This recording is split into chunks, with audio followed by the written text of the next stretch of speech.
Hi, I'm Greg Ulan with Reynolds & Reynolds, and this is Connected. Today, I've been really looking forward to this conversation. I get to talk with Mike Martinez. Mike is the COO at Dealeron. But Mike, to say he's been around the block in automotive is a disservice. So Mike, I'd love to get into your background a little bit, but welcome. Thanks for joining me today. Thanks so much, Greg. Super great to be here. Yeah, around the block a bit. I'm feeling my age. So I don't think it's age, it's impact, right? You've been a part of so many great things. It's not about how old you are. It's not the time, it's the miles. That's right. So I'm super lucky in my career. I started out of college. I went to Microsoft and did a 7-year tour of duty there, which gave me a really strong, solid background in technology. Bumped around a couple other tech firms, and then best day of my life, got a call from back then was the Cobalt Group, if you can believe it, back in 2000, and asked me to be responsible for then products and marketing, and ultimately marketing and sales for Cobalt as that company grew. Way back before they became part of ADP or CDK or Syncro or any of those things. So it was early days of the web. We had just had the second annual endorsement by the National Automobile Dealer Association. So we were still back there where, maybe 50% of dealers had a website. So it was interesting to see it from the very, sort of the very beginning. Well, and they were a lot different back then too. Websites. Oh, absolutely. Yeah. I mean, Cobalt's big breakthrough was actual inventory on your website. Yeah. Prior to that, you just had display pages, and then we started working with Reynolds and ADP at the time, and pulling inventory out and having very simple vehicle listings and images with just one or two prices. That's all you got to choose from, either MSRP or your internet price. And so it was pretty simple. Well, and it was few or far between where dealers even wanted to put the price on the website, right? I mean, it was like that was blasphemous almost. Yeah, there was a lot of great. J.D. Power did a lot of really great studies back then that helped us out a lot. Helping understand that the online shopper was different. That the process that they went through, the expectations that they have of a website engagement versus a newspaper at the time or in store required pricing. And if you wanted to be successful in this new medium, you had to meet the customer where they wanted to be, and in that case, they wanted pricing. That was there's a lot of conversation about that at the time. Yeah, that's a hard sell. But being a part of Cobalt early on there, Mike, obviously one of the pioneers in bringing together almost the ecosystem of manufacturers and dealers and vendors to create these programs, right? To help have a consistent process and consistent products and make life easier on all parties involved. Obviously with the dealer at the center and trying to make the best possible outcome for the dealer. But talk to me a little bit about your experience and kind of trailblazing that path of, okay, how do we get these three, oftentimes, at least historically, disparate parties together to create these types of programs where there's ultimately a benefit for everybody? Yeah, I think there was really two waves of that. The first wave is what you're referring to, is back in the day in the early 2000s to probably 2010, 2015. Was a lot of work between Cobalt as one of the I think at one point we had 50 or 60% of the market of all car dealers using us. So understanding what the dealer was looking for and how they wanted to portray on the web, and then balancing that with the needs of the manufacturer and the brand, and how they want to portray the cars. And we started at a point way back where we made a call on Lexus at the time. At the time, Lexus.com was owned by the Canadian manufacturing firm, so they didn't even have their own domain.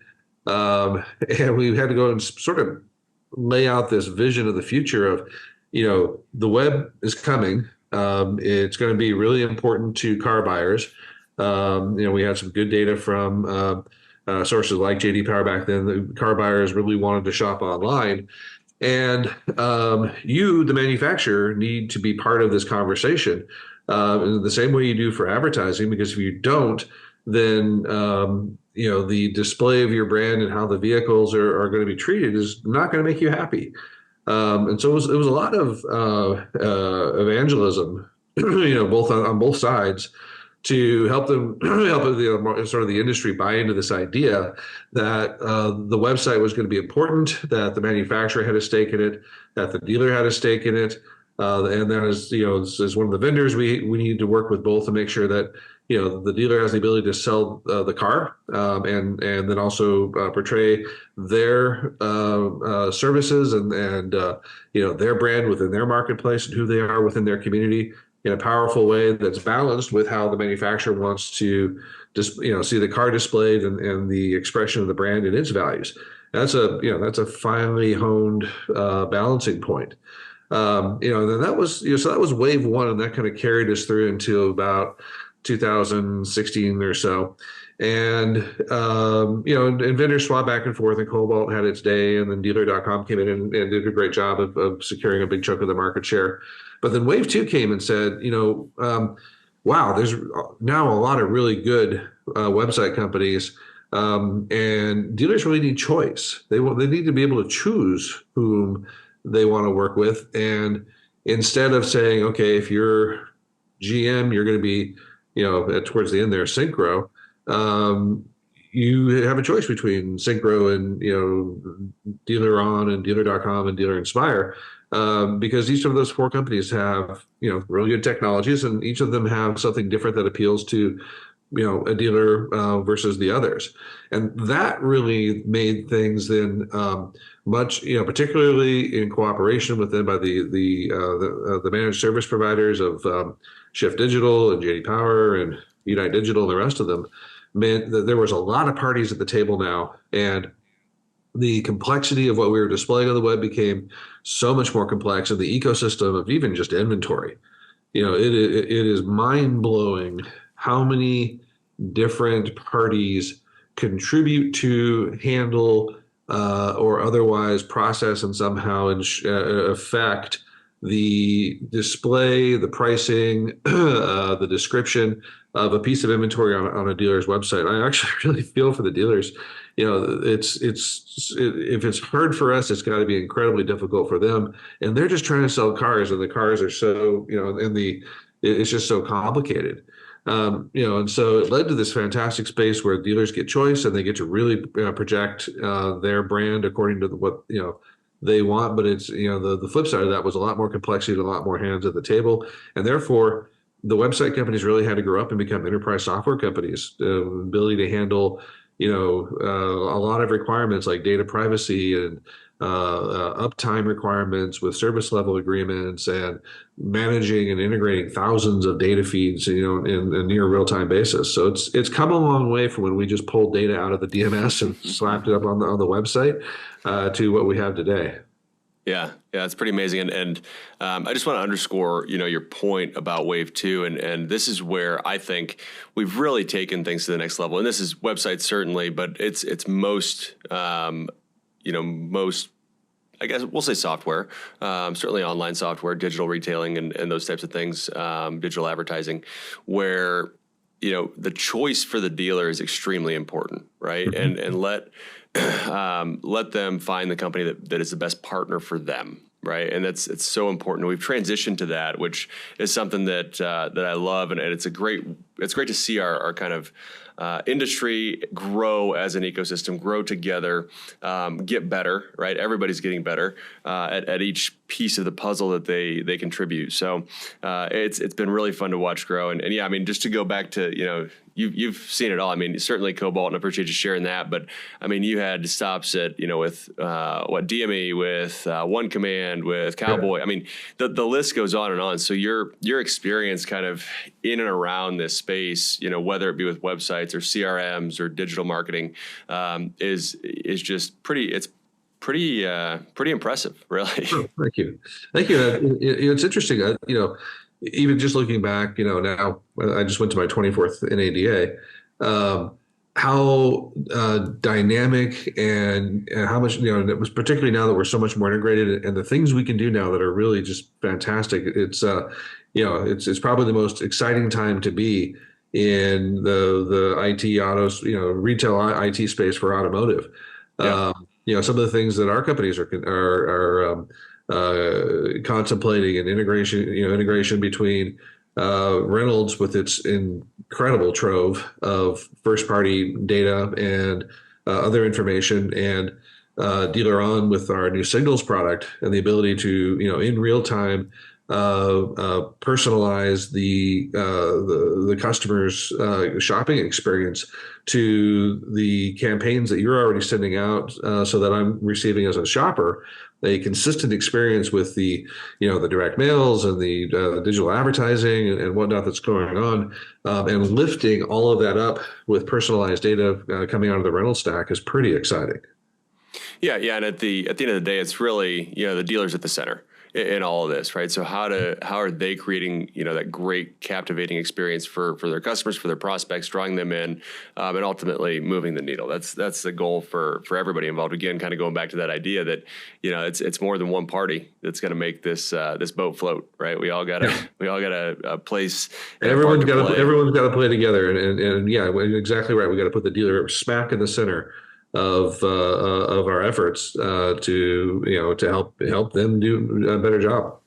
Yeah, yeah. So I want to come back to your Signals platform in a minute, but before we get there, I did want to talk, Mike. Obviously, we recently announced a really exciting partnership where Dealer On is going to be servicing a lot of our customers when it comes to SEO and reputation management, social media management, and then ultimately websites too with the Dealer On website platform.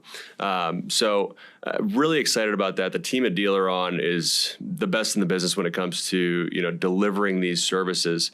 So give me a little bit of background. How Dealer On has grown. Certainly since you've been there. You've been there 7 years or so. Almost, yeah. So a little bit of background on how you've seen the team grow, especially in these services. Websites is one that obviously is core to the business, but also the add-ons of SEO and the add-ons of reputation management, social media management, those types of things. Talk to me about those a little bit.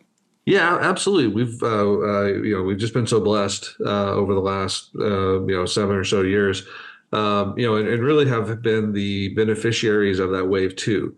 Dealer On and the team here was, I think, they skated to where the puck was going and realized that this wave of choice was coming, and that the implications of making sure you have a platform that's high availability, that meets the needs of and requirements of sophisticated IT shops like the manufacturers, and ability to integrate all those streams of data were investments that we made early on, and that positioned us well then as the market shifted from a single provider model now almost entirely to a choice provider, for us to be able to be an attractive alternative to both the manufacturers. So winning our way into 31 or so manufacturer programs just in the US, not counting what we do out in Latin America.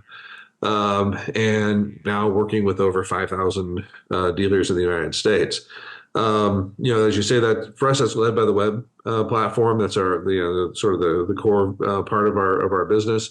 But that then provides us with a really special place to work from as we develop these additional services like white glove SEO service along with content development and blogging and citation and link management for dealers to really provide them with a long tail strategy to driving traffic and conversion, to our digital advertising capability, to our social and reputation management for dealers, and are able to do that from, the website is so core to all of that. Our Right. ability to build functionality into our website that makes the folks on our side who do that work, makes their life easy, but makes it more powerful for the dealer. That taking the web as sort of our first principles, but has worked well for us. And we've just invested. I have to tell you the truth. Some of it's just the real straightforward, boring part of running a business. It's just getting a little bit better every single day in the way that our websites work, and the speed of the platform, the reliability and failover capabilities of the platform, all the stuff that you don't think about that are day-to-day investments and a lot of hard work by our technology teams, put us in this position where we have a significant install base, but and are able to scale to do that and have scaled fairly rapidly. You think about it, we've quintupled our position in the last 7 years. That's a challenging scale problem. Yeah. Yeah. So talk a little bit, Mike, about, all right, so just kind of being blunt, websites can be viewed pretty easily as a commodity, right? I mean, if you can get inventory, you can put it out there. You can have, pages across the dealership. You have service. You have, your used inventory. You have your new inventory.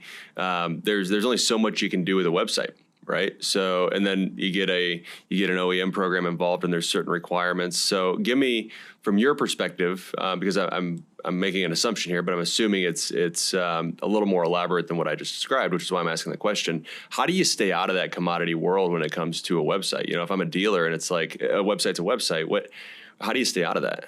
Well, so first of all, I mean, a commodity means that everybody needs to have one. The word might implicate, low price, but that's not the case. Gasoline's a commodity too, and that's pretty expensive these days. I think the limitation to the website, if you just go back to the things I was saying with regard to signals, is only as limited as our imagination. It is, I would make the case right now that the website is the most valuable real estate that a dealership owns. In the past, you could not have a website and you could still sell cars. Today, I bet you that if you turned off your website, you would see a really substantial drop in your sales, and you would probably be out of business fairly quick. So that digital website or that digital real estate has become, incredibly valuable, and to the dealerships, it's become mission critical. And because it's software and it's only limited in its growth and impact to a dealer's business as our imaginations are limited.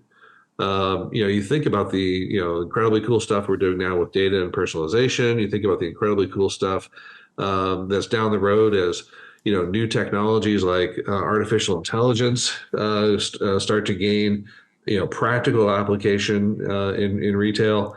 You look at just the innovations we introduce on a daily basis to our customers. While it's commodity in that everyone has to have one, it's definitely not commodity in being any kind of not moving target. It's a fast moving, dynamic segment of our business, and I think we've just really it's really just scratching the surface of how we interact with our customers. No, I mean that's a great perspective. Just to play devil's advocate a little bit too, Sure. with a website or in general, a big part of the dealer's business and selling cars is, I mean, flat out, it's the inventory, right? Either you have the car or you don't. Either it's priced right or it's not, from the customer's perspective. So those two things considered, right? Availability and price. That's what's going to, you could argue, somebody could argue that that's what's going to bring somebody into the store, right? That's what's going to get somebody to buy a car, is you have it, right? It's got the right features and it's priced appropriately, at least competitively in the marketplace. And you can put that inventory on any website, presumably. Again, devil's advocate, I'm not trying to put you on the spot here, but, why, or what is possible to make that inventory more appealing to that customer, and or call it stickier, to get them to want to come to you or stay there once they see that inventory, see that price? How do you really capture that prospect and convert them into a customer? Sure. So the path you lay out, first of all, presupposes that the customer really knows what they want. They may think they know, but they don't have, and that's one of the great things about America's auto retail approach is you've got a lot of really intelligent people who are there to help the customer figure out what they truly want, by showing them different facets of various different vehicles. The website's the same way. So we have the job of making sure the customer gets into the right vehicle, even though that may not be the vehicle that they thought of first. And we do that with a lot of shopping tools, things that provide comparators. As just a simple example. From there, you go to some of the cool stuff that we'll be introducing over the course of this year with the Signals product, and not only personalization, but for you vehicle recommendations based upon data that we have access to about each shopper, in accordance and compliance with privacy, that says, oh, Greg is looking at a Mustang, but based on our knowledge of Greg really wants to talk about a Shelby. So let's use tools and visual cues on the website dynamically that draw him away from the vehicle he thinks he wants and really puts him into the vehicle that he really wants. And then used tools like video and description and 360 spins and all the other things we have with us now, the things we're developing on top of that to drive decision faster. So we help you move to the right car. We give you tools to understand not just the price of the vehicle, but how it fits within your budget. So you can see because most customers are budget shoppers or payment shoppers, and then tools that help convert you into a buyer now. We're our job's not just getting you into the right car at the right payment. Our job's also getting you into that right car, right payment right now. And there's a lot of things we deliver now, and a lot of things that are in our product roadmap that continue to provide the shoppers more tools, more information, and ways that help them make those decisions more quickly and are of more value to them, and that they're actually in the right vehicle that's going to make them happy. But that also benefits the dealership by getting them into vehicles that are the best business outcome for our client, and then balancing all of those factors so that the shopper's shopping experience is a good one, so that after they purchase the vehicle, they return to that dealership for service and they stay within the brand. There's a lot there, and we're just there's a lot more to come. I look at what we're doing with signals and down the road with vehicles recommended for you that are more than just, hey, you happen to look at a Shelby, but actually there's data that leads us to understand that you are a good Shelby buyer, and highlighting that vehicle in your search. That's super exciting. Well, yeah, and I think you touched on quite a few things there that I want to just maybe double click on a little bit. And you talked about, right vehicle, right price, right now. And when you think about right now, to me, you accomplish that by helping the customer fall in love with that vehicle, right? They're already interested in it, right? They're already kind of logically going down the path of, well, I need a new car. Well, this is going to fit into my budget. Well, I can swing this to, I really want that car. Like once they fall in love with it, that emotion is what kind of drives to action, right? They're going to logically justify it for sure. But once that happens, if you can get that emotion and you can make them fall in love with that car, and they start to think about driving that car, they start to, almost lust over that car. I want the thing in my garage, right? Because cars are beautiful. They really are. And they're fun to drive. They're fun to buy. They're fun to be a part of your life. So getting that customer to fall in love with the car is so important to that right now piece of what you described. And I view, when you talk about signals and you talk about personalization specifically, I'm very interested as time goes on. Maybe you have some stuff now as far as what results look like with that, because, a lot of personalization that we see is just neat. Right. Oh, cool. You could do that. Right. But to me, when you can really drive that emotion, when you can drive that right now decision, when you can make that person fall in love with the car, that's where personalization really has an impact. When you can have something speak to a person, to an individual, make them love it. So I'm curious what your reaction is to that, what your thoughts are. But that's where my head goes when you're talking about the right now piece and also the personalization. Yeah, absolutely. So it's it is appealing to that emotional response that leads them down the path of making that purchase. After you then move them from the emotional response to the rationalization of the emotional response through logic and information, and personalization is a big part of that. When we've so Signals was introduced at NADA this year. Our first 50 or so dealers are live. And we're starting to see data back. And what we're finding is that when you turn on, first-party data personalization with the right campaigns, that we're seeing, a 3x to 4x increase in conversion to purchase versus a non-personalized experience. So it's, it is, more compelling to the customer to, make it their own. And I think that's, there's a lot of good data in the industry that agrees with that. What then becomes even more interesting is if, then at least in the way that Dealeron's approach personalization is through an open data integration approach. So, that's leading to our relationship with Reynolds, so that we can integrate data from Reynolds systems. We can do things like, you guys send out a lot of targeted email marketing. That email marketing is driven by a lot of logic that you've developed to say, oh, Greg Euland is ready for service, or Greg Euland is ready for his next vehicle, or Greg's in a positive equity position. And when the dealer's spending a lot of money on sending that stuff out. So that those campaigns that are targeted Greg, once Greg hits the website, needs to be reinforced so we can lift the results of that investment the dealer is making. And through an open data approach, we make that super simple. In the case of like emails, all we do is provide to, in this case, the Reynolds team, things that are called UTM tags, basically personalization tags that you attach to your emails. And so that when, Greg has received an email and Greg goes to the website, Greg sees the same campaign that Reynolds is sending in the website that he saw in the email. And that lifts all the boats and creates a really cool experience for you, because now we are reinforcing on the website the target and the all of the logic that has been done in the direct marketing for, in this case, email or digital advertising, and that starts to create that emotional appeal, if particularly when we get it right. And so Dealeron's pursuing this open data approach, so we can do that with Reynolds and all of our partners.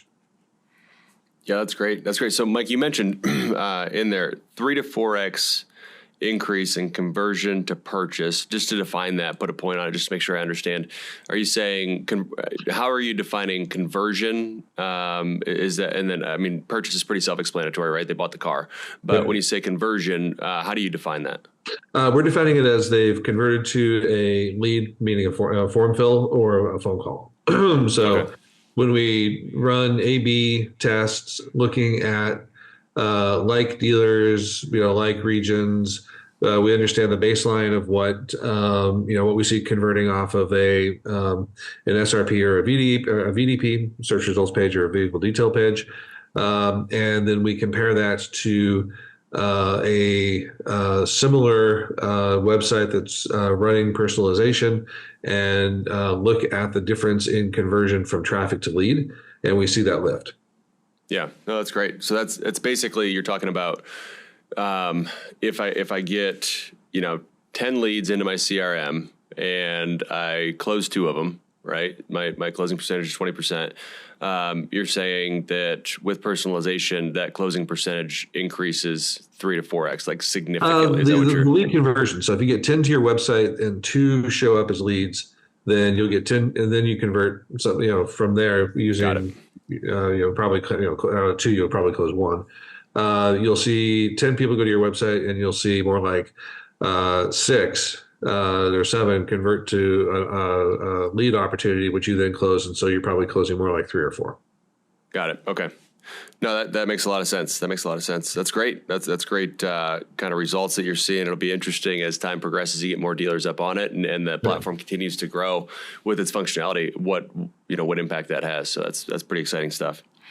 So one other thing, Mike, I wanted to talk about before we, run out of time. I want to be respectful of your time, but SEO is one of those things that it's for so long, it feels like it's been like this black box, and you need SEO. You got to have it. It's going to make you show up in places.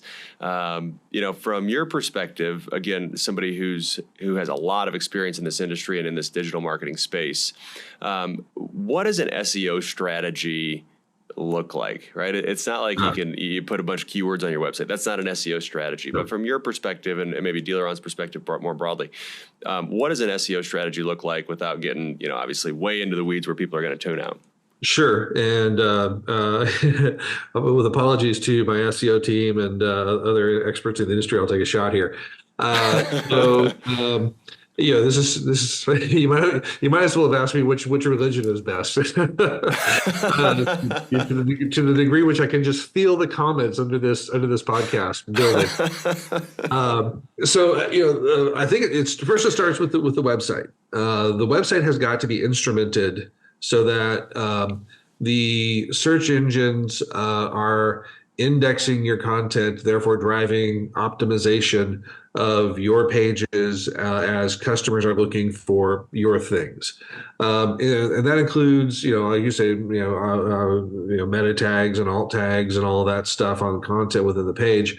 It also includes things like making sure that, and this kind of gets deep and wonky, but it's important, that schema that is connected to the website fully describes the website in a way that the search engines find palatable and therefore will rank you better. A best practice we've been preaching for a long time that we still don't see adopted by everybody in the marketplace is to make sure the schema when the website launches has been updated according to all the standards from schema.org, which is important because that's how Google and Bing and all the rest of them first understand what you're offering and who you are and your hours of service and blah blah blah. So the platform has got to be, and I think of this as the mechanical SEO. The website platform has got to be well designed to take advantage of all the tips and tricks and ins and outs of attracting the attention of the search engines automatically through this mechanical SEO. So that's one. Two is then the investment you make in your search engine strategy through SEO, and that's why I think more of as a depending upon the degree to which you invest can be a real white glove approach and is a longer tail tactic in marketing strategy of keeping you well positioned on search engine results pages, and as well as making sure that you're fully described in things like Google Business Profile, et cetera. And that is, first of all, making sure your Google Business Profile is up to date and completely filled out according to, and structured according to the best practices that are of the moment from our friends at Google in particular, to ensuring that your website has recent, relevant content that is contextual to your website, what customers are looking for. That you're leveraging all of the investments that the dealership makes in their local relationships by making sure that you're stressing local content and advocacy. You're building local links between you and the sports teams that you sponsor as a dealership, or the Kiwanis and the Rotaries and all of your local activism, local hospitals, et cetera. That all those things are represented and linked within your, which are telling great stories, by the way, make you more likable when people are reading your content. To videos that are not just vehicle videos or hey, come down and buy videos, but are helpful tools and tricks and tips around maintaining your vehicle and using your vehicle, and et cetera, et cetera. And creating all of that and making sure that it's cited appropriately and linked appropriately, and that the articles are the right length and are written according to the ways that the search engines will find interesting is a lot of work. So that's and are often best brought to life through the website. And so that's why we offer search engine optimization, is because we can the platform can do a lot of good, but with a relatively small investment compared to where you put a lot of other money as a dealer, you can drive a lot more traffic sustainably over the course of years through a great content SEO strategy. Yeah. SEO is it is to PR as advertising is to advertising. So it's a longer term strategy, but one that'll have a huge impact down the road and is much less expensive than investing in advertising, which can drive immediate results, but SEO can drive long term results. Yeah. No, you're right, and I think those are all great points. And what I heard was, to boil down that response was, there's a lot, right? That's there's a lot that goes And into. by the way, Google changes everything constantly. Right. So if you Right. try and do it yourself, it's going to be a real hard road because a couple of weeks ago, Google decided to completely change the algorithm in the way that it looks at content. You better have a good SEO team that's on top of that so that your investment continues to pay off. Yeah. No, that's a great point. Great point. Well, Mike Martinez, I definitely appreciate you taking time to talk with me. I want to be super respectful of your time. I will say, I couldn't be more excited about the opportunity going forward for our customers having the support of Dealer On to help service them and help them be as successful as possible. So I'm very excited about that partnership. Thank you for that. But Mike, what haven't we talked about that we should, or anything that you wanted to hit on that we haven't had a chance to? Actually, I'd just like to tag on to what you just said. On behalf of the men and women of Dealer On, we are incredibly proud to be Reynolds' partner. We welcome with open arms the dealers who come to Dealer On. We will treat them with the greatest possible care, and we just really are humbled and incredibly thankful for our relationship with Reynolds and Reynolds.